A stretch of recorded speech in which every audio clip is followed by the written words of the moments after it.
Hello students, चलिए start करते हैं। एक्सरसाइज 15.3 का इंट्रोडक्शन पार्ट इस वीडियो में कवर करेंगे। फिर हम क्वेश्चन नंबर फर्स्ट देखेंगे एक्सरसाइज 15.3 का। यहाँ पे हमें सबसे पहले ये देखना है कि इस एक्सरसाइज के अंदर नई टर्म जो ऐड हुई है हमारी वो हुई है सीवी। क्या कहते हैं उसको? Coefficient of variation. अब एक्सरसाइज 15.1 और 15.2 उनके अंदर हम क्या पढ़ के आए हैं? मीन डेविएशन और स्टैंडर्ड डेविएशन के बारे में। मीन डेविएशन और स्टैंडर्ड डेविएशन का मतलब क्या होता है, एग्जैक्ट मीनिंग क्या होता है? हमारी क्या होती है, एक मीन वैल्यू होती है, हम उससे कंपेयर करते हैं कि ऑल अदर वैल्यूज हमारी उस मीन वैल्यू से कितनी डेविएट हुई हैं, वो मीन डेविएशन होता था। ऐसे ही स्टैंडर्ड डेविएशन निकलता था हमारा।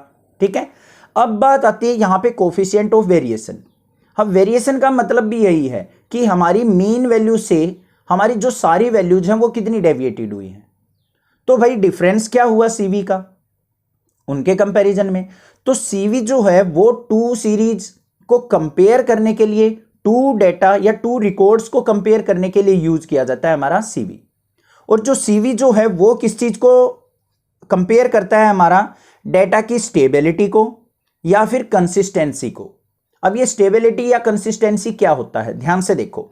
अगर मान लीजिए कोई भी ऑब्जेक्ट यहां पे रखी है, ये रखी है, ये इसकी मीन पोजीशन है, और मैंने कह दिया कि इसके ऊपर कोई भी एक फोर्स लगती है। फोर्स लगने से क्या हो रहा है, ये ऑब्जेक्ट यहां से डेविएट हो रही है। मान लीजिए पहली फोर्स लगी, आपने फर्स्ट फोर्स लगाई 5 न्यूटन, और ये ऑब्जेक्ट यहां से थोड़ी सी इस तरफ आ गई। दूसरी फोर्स लगी हमारी 10 न्यूटन, तो ये जो ऑब्जेक्ट है यहां पे पहुंच गई। तो मोर स्टेबल फोर्स कौन सी हुई हमारी? 5 न्यूटन, जिसपे ये कम डेविएट हुई है। समझ में आ गई ना बात? तो स्टेबिलिटी किस चीज से पता लगेगी? जब हमारी वैल्यू जो है कम डेविएट होगी तो वो स्टेबल बोली जाएगी, ज्यादा डेविएट हो गई अपने पाथ से तो वो क्या बोली जाएगी? Less stable. और स्टेबल वैल्यू को हम कंसिस्टेंस बोलेंगे और नॉन स्टेबल वैल्यू को हम इनकंसिस्टेंस बोलेंगे। ये चीज समझ में आ गई? किस तरीके से हम फाइंड आउट करते हैं वो सीख लेते हैं हम। ध्यान से देखो, सबसे पहले हम सीवी का फॉर्मूला देखते हैं। सीवी इज इक्वल टू क्या होता है हमारा? सिग्मा अपॉन में एक्स बार मल्टीप्लाई बाय 100, और जो x बार होता है वो नॉट इक्वल टू 0 होना चाहिए। अब इन टर्म से आप फेमिलियर हैं। सिग्मा क्या होता है हमारा? स्टैंडर्ड डेविएशन होता है, जो भी हम पीछे सीख के आए हैं। और x बार क्या होता है? Mean of data. तो इस तरीके से हम क्या निकाल सकते हैं? अपना CV of any series, coefficient of variation. Clear हो गया? समझ में आ गई बात? अब बात करते हैं कंपैरिजन। किस तरीके से हम कंपैरिजन करते हैं, कंपैरिजन कैसे होता है वो सीख लेते हैं एक बार। अगर मान लो हमारे पास टू सीरीज हैं, सीरीज 1 और सीरीज 2। सीरीज 1 और सीरीज 2 से मतलब है एक तो रिकॉर्ड 1 है, एक रिकॉर्ड 2 है। इस तरीके से अगर हमारा CV ऑफ 1 ग्रेटर देन है CV ऑफ 2 से, ध्यान से समझो यहां पे क्या है? Coefficient of variation of first series अगर हमारा coefficient of variation of second series से ग्रेटर है, तो यहां पे किस तरीके से स्टेबिलिटी चेक होती है हमारी? तो यहां पे लिखेंगे greater CV is more variable.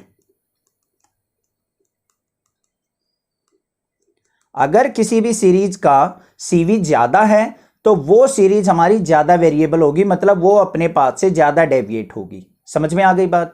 Clear है? और जिसका CV कम होगा वो हमारी मोर स्टेबल बोली जाएगी। तो यहां पे क्या कह देंगे हम? Less CV is more stable. जिसका कोफिशिएंट ऑफ वेरिएबल लेस होगा हमारा वो क्या होगी? स्टेबल वैल्यू होगी, स्टेबल डेटा होगा हमारा। और जिसका कोफिशिएंट ऑफ वेरिएशन ज्यादा होगा वो क्या होगा? अनस्टेबल होगा। ये चीज आपको समझ में आ गई होगी, कोई दिक्कत की बात नहीं है। और स्टेबल वैल्यू को हम कंसिस्टेंस बोलते हैं और मोर वेरिएबल को हम इनकंसिस्टेंस बोलेंगे। एक तो ये तरीका हो गया। दूसरा तरीका होता है अगर हमारी मीन की वैल्यू सेम हो। सेकंड केस क्या होगा? Second case, if mean of two series is same. अगर मान लो x बार की वैल्यू दोनों सीरीज की सेम हो तो हमारा जो वेरिएबिलिटी है, स्टेबिलिटी ऑफ डेटा है, वो किसके ऊपर डिपेंड करेगा? हमारा स्टैंडर्ड या वेरिएंस के ऊपर।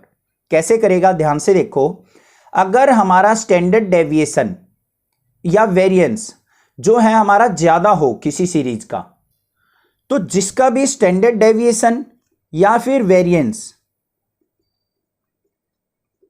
स्टैंडर्ड डेविएशन है या वेरिएंस ग्रेटर होगा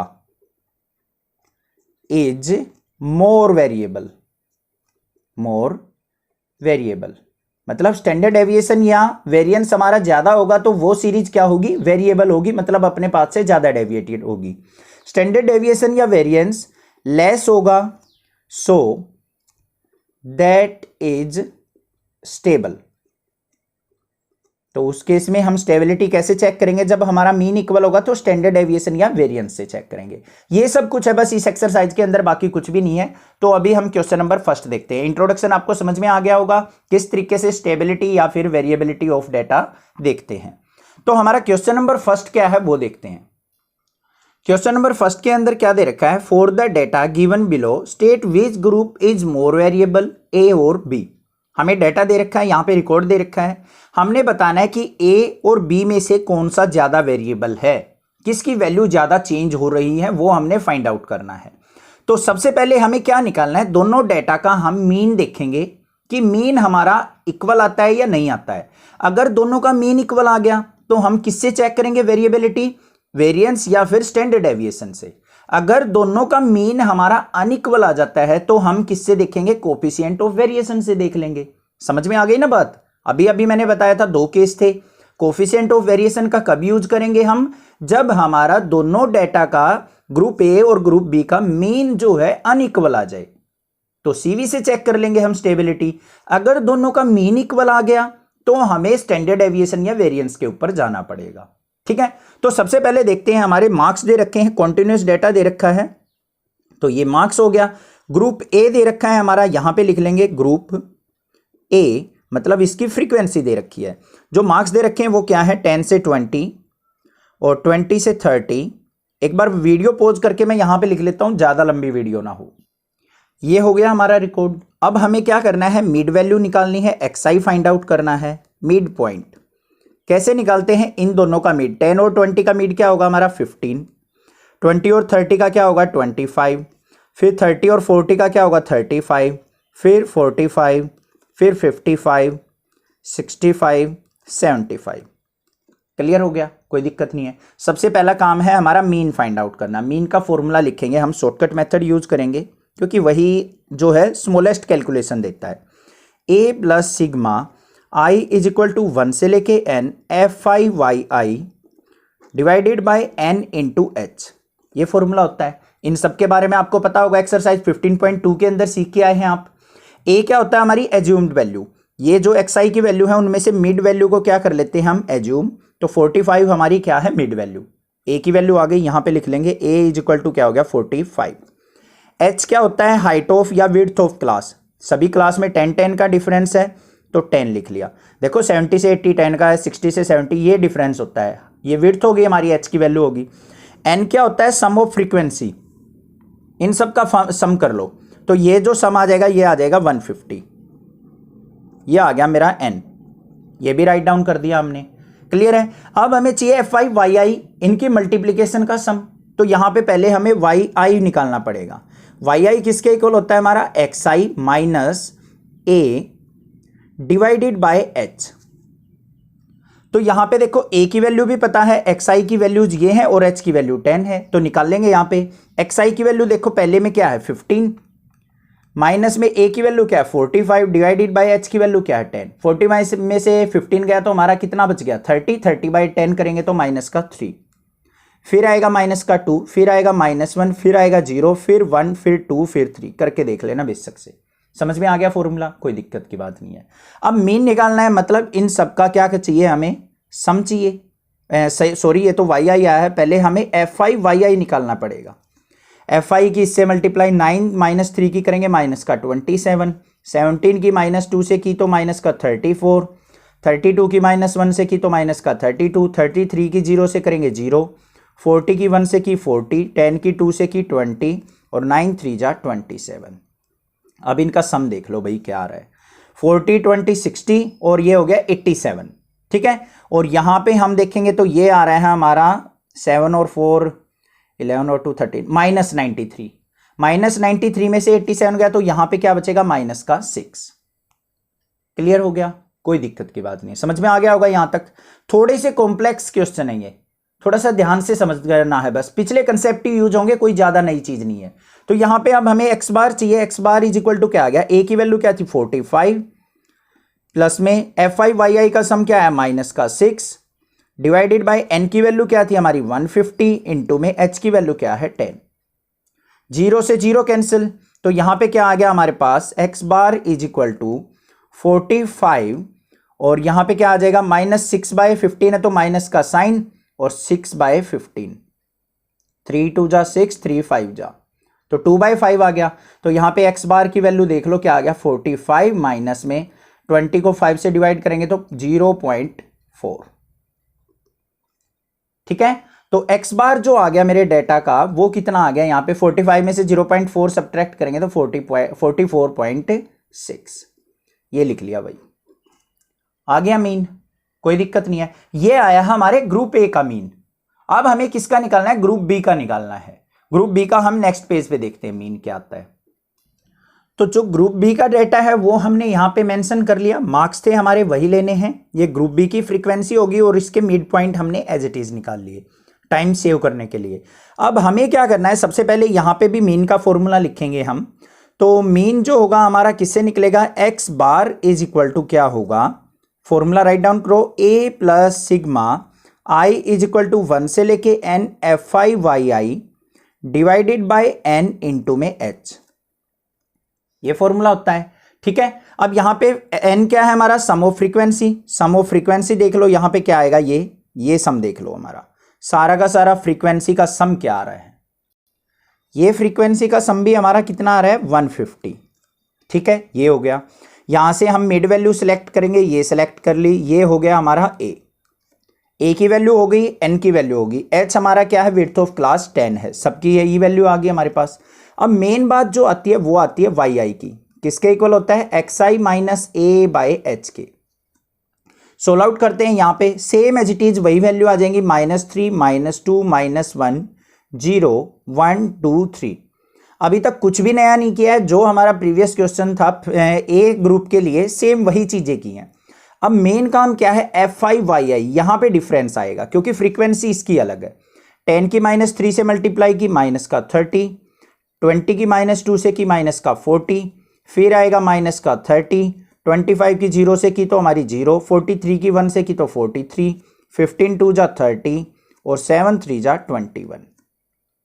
क्लियर, इन सब का सम देख लेते हैं हमारा क्या आता है। यहां पे क्या हो गया 40 और 30 हमारा 70 और 30 100, ये आ जाएगा हमारा 94। तो माइनस का 100 और प्लस का 94, तो जो सम आएगा वो क्या आएगा, यहां पे भी -6 आ रहा है हमारा।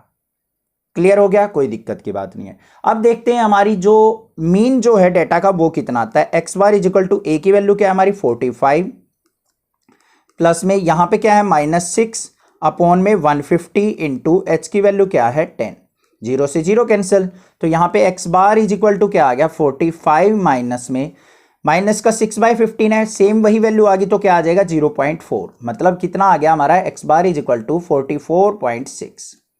तो ध्यान से देखो, ग्रुप ए और ग्रुप बी दोनों का जो मीन आया है वो क्या आ गया हमारा सेम आ गया या नहीं आ गया। अब इंट्रोडक्शन के अंदर मैंने बताया था केस सेकंड, अगर हमारा दोनों डेटा का मीन या दोनों सीरीज का मीन जो है सेम आ जाए तो हम वेरिएबिलिटी ऑफ डेटा किससे चेक करते हैं, वेरिएंस या स्टैंडर्ड डेविएशन से। ठीक है, तो अब यहां पे हमें क्या निकालना पड़ेगा, स्टैंडर्ड डेविएशन निकालना पड़ेगा हमें, ग्रुप ए का भी ग्रुप बी का भी। सर बहुत कॉम्प्लिकेटेड क्वेश्चन है, डरो मत, समझो इनको। बस क्या कह रखा है, एक क्वेश्चन के 2 पार्ट बना रखे हैं यहां पे, जैसे हम 15.2 में करते थे वही है सेम, बस इसके 2 पार्ट दे दिए। तो अब हमें क्या करना है, पहले ग्रुप का पहले हम क्या करेंगे स्टैंडर्ड डेविएशन निकाल लेंगे, फिर हम ग्रुप बी का निकाल लेंगे। तो यहां पे स्टैंडर्ड डेविएशन का फॉर्मूला क्या होता है, ये फर्स्ट ग्रुप है तो इसको मान लेते हैं sigma a square is equal to किसके होगा हमारा H square by N square into n sigma I is equal to 1 से लेके एन एफ आई वाई आई का स्क्वायर माइनस में sigma I is equal to 1 से लेके N F I Y i इस कंप्लीट का स्क्वायर। यही तो फॉर्मूला होता है। बस इसको यहाँ पे वैल्यू फाइंड आउट कर लेते हैं, ये ग्रुप की क्या आती है। सबसे पहले वाई आई का स्क्वायर निकाल लेंगे। वाई आई की वैल्यूज ये है -3 का स्क्वायर 9, ये 4, ये 1, ये 0, ये 1, ये 4, ये 9। फिर एफ आई वाई आई का स्क्वायर देख लेते हैं क्या आता है। ये हमारी एफ आई है, ये वाई आई की स्क्वायर। 9 9 जा क्या हो जाएगा हमारा 81। मल्टीप्लीकेशन ध्यान से करना फिंगर रख के। 17 4 जा 68, फिर आ जाएगा हमारा 32 1 जा 32, फिर 0, 41 जा 40, 10 4 जा 40 और 9 9 जा 81। इन सब का सम देखते हैं क्या आता है हमारा। ये आ जाएगा यहाँ पे 2, ये 4 और 3, 342। ठीक है, सिंप्लीफाई करते हैं। Sigma a square is equal to h क्या था हमारा 10, 10 का स्क्वायर क्या हो जाएगा 100। क्लियर, अपॉन में एन की वैल्यू क्या थी 150, 150 का स्क्वायर करेंगे 15, 15 जा क्या होता है हमारा 225 और 00 इनटू में एन की value 150 multiply F I Y आई का स्क्वायर का सम कितना है 342 लिख दिया, माइनस में एफ आई वाई आई का सम कितना था -6, -6 का स्क्वायर करेंगे माइनस में 36। ये माइनस का साइन है, -6 का square plus 36। Clear, sigma a square is equal to क्या आ गया 20 से 20 कैंसिल 1/225। अंदर क्या आ गया 150 की इससे मल्टीप्लीकेशन करो जल्दी देखते हैं 0, 15 2 जा 0 और यहाँ पे 3 1 5, ये आ गया 51,300 माइनस में 36। तो sigma a square is equal to किसके आ गया हमारा 1/225 मल्टीप्लाई बाय 15,300 माइनस 36 करेंगे तो यहाँ पे कितना आ जाएगा हमारा, इसमें से ये सब्ट्रैक्ट करेंगे तो 51,274, ओ सॉरी 74 नहीं 64, क्या आ जाएगा 64। क्लियर, अब क्या करेंगे 51,264 को 225 से डिवाइड कर लेते हैं। डिवाइड करते हैं तो यहाँ पे क्या आएगा हमारा sigma a square is equal to किसके आ गया, यहाँ पे पहले किस पे जाएगा हमारा 2 पे, ठीक है, फिर ये फिर जाएगा 2 पे, फिर हमारा जा रहा है 2 7 पे और फिर हमारा 8 पे, ये आ गया 227.8 और फिर 4 आ जाएगा। क्लियर, अब हमें सिग्मा ए निकालना है स्टैंडर्ड डेविएशन तो क्या हो जाएगा इसका अंडर रूट कर लेंगे 227.84। अब 227 किसके 15 के रूट के आसपास है तो ये 15.09 आ जाएगा। तो पहले का जो हमारा स्टैंडर्ड डेविएशन आ गया ग्रुप ए का वो कितना आ गया 15.09। क्लियर, कोई दिक्कत की बात नहीं है, बस सिंपल कैलकुलेशन थी। अब ग्रुप बी का देख लेते हैं। ग्रुप बी के अंदर भी हमें क्या चाहिए sigma B square is equal to किसके हो जाएगा हमारा H square by N square into N into sigma I is equal to 1 से लेके एन एफ आई वाई आई का स्क्वायर माइनस में sigma I is equal to 1 से लेके N F I Y I complete का square. This is the formula. तो यहां पे देखो हमें पहले वाई आई का स्क्वायर निकालना पड़ेगा। ये वाई आई की वैल्यू जो -3 का स्क्वायर 9, फिर 4, फिर 1, फिर 0, फिर 1, फिर 4, फिर 9। अब एफ आई वाई आई का स्क्वायर देख लो क्या आता है। एफ आई की इससे मल्टीप्लाई 10 9 जा क्या हो गया हमारा 90, 24 जा 80, 31 जा 30, 25 की 0 से 0, 43 की 1 से 43, 15 4 जा क्या हो गया 60 और 7 9 जा क्या हो गया 63। इनका सम निकाल लो क्या आता है। ये सम आ जाएगा हमारा लास्ट में 3 और 3 6 और फिर 36। ये आ गया हमारा सम। वैल्यू पुट करते हैं sigma B square is equal to क्या आ गया एच की वैल्यू क्या थी हमारी विड्थ 10, 10 का स्क्वायर 100, एन की वैल्यू 15 थी 150 थी 150 का square 225 into 150 multiply F I Y i square की वैल्यू क्या है 366 माइनस में एफ आई वाई आई की वैल्यू क्या थी -6 का स्क्वायर करेंगे 36। क्लियर, इज इक्वल टू किसके आ गया sigma B square is equal to 20 से 20 कैंसिल 1/225 इंटू 150 की 366 से मल्टीप्लीकेशन करो 0, 15 6 जा 90, 0 9 यहाँ पे क्या आ जाएगा 9 और 4 और 5, ये आ गया 54,900 माइनस में क्या करना है 36। तो sigma B square is equal to किसके आ गया यहाँ पे 1/225 इंटू में इसमें से इसको सब्ट्रैक्ट करो तो क्या आ जाएगा 54,800 और यहाँ पे क्या आ जाएगा हमारे पास 64। ठीक है, अब इसको 225 से डिवाइड कर लो। 225 से इसको डिवाइड करेंगे sigma B square is equal to किसके आ गया यहाँ पे 225 से करेंगे पहले 2 पे जाएगा फिर हमारा किस पे जाएगा 4 पे, ठीक है, फिर हमारा ये 6 आ गया तो यहाँ पे फिर जाएगा हमारा पूरा 3 पे, ठीक है, 0.84, सेम एज इट इज, कुछ कुछ वैसी ही कैलकुलेशन आ रही है।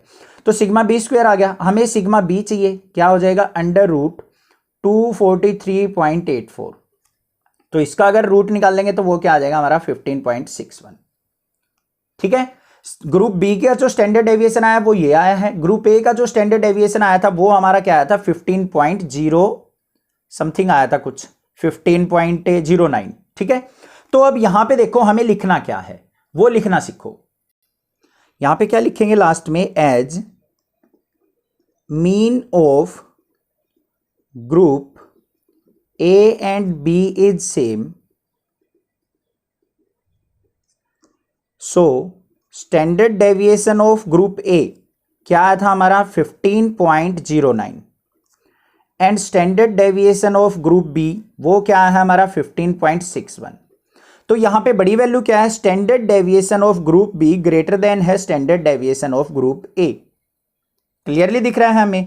तो जिस ग्रुप का स्टैंडर्ड डेविएशन ज्यादा होता है वो क्या होता है, वेरिएबल ज्यादा होता है। तो यहां पे क्या करेंगे, so group b is more variable,